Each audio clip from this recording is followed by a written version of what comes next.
You ever screw up so bad that the universe decides to personally teach you a lesson? Yeah, that was me. All I did was cheat on my girlfriend. One stupid, selfish mistake. But what she did after that turned my life completely upside down. She didn't yell. She didn't cry. She took revenge in a way I never saw coming. If you've ever dreamed of seeing karma hit hard, you're gonna love this story. Hit that like button, subscribe, and get ready, because what started as one small lie ended up becoming the most chaotic week of my life. I'll start from the beginning. My name's Ryan, 32 years old, living in a small apartment downtown. I work in property maintenance, and for a while, life was good.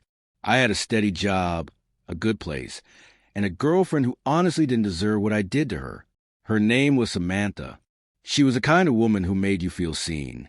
Caring, funny, the type who remembered the smallest things about your day. But I took that for granted. Somewhere along the line, I got bored. I convinced myself I deserved excitement. So I started seeing someone else behind her back. It wasn't even serious. Just a few meetups, a few messages. But Samantha found out. One night, she grabbed my phone while I was in the shower, and that was it. When I came out, she was sitting on the edge of the bed, eyes red, phone in her hand. She didn't scream. She didn't throw anything. She just looked at me and said, "I hope she was worth it." Then she left. I thought it was over.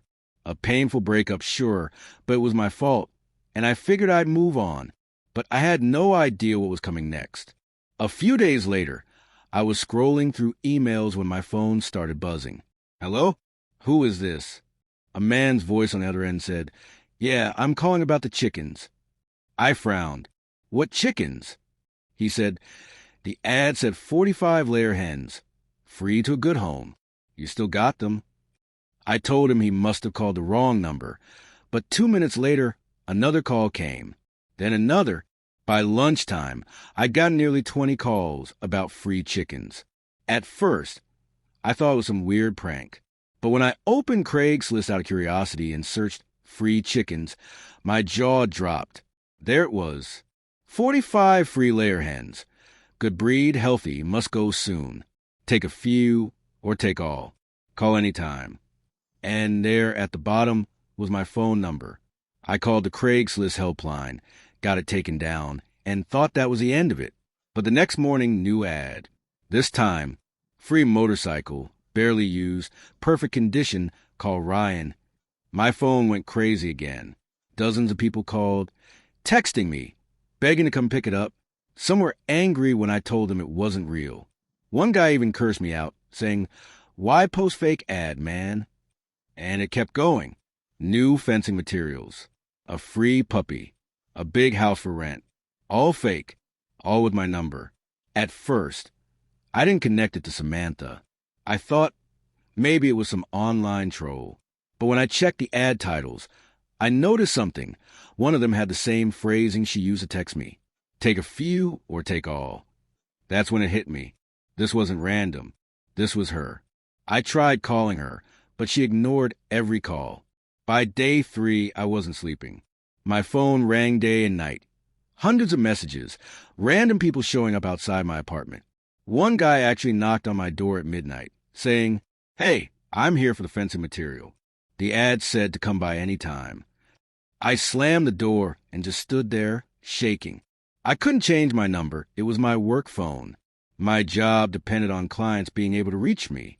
So every time I deleted one post, another popped up in a different category, a new title. Sometimes even on a different site. It was endless. My co-worker started joking about it, too. "Hey, Ryan, got any more free chickens for me?" Everyone laughed, except me. I was breaking down inside.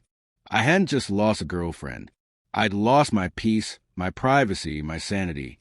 A week later, I got a call from some guy named Mike. He said, "Hey, you giving away hens? I'd love to take a few." By now, I was just exhausted. I sighed.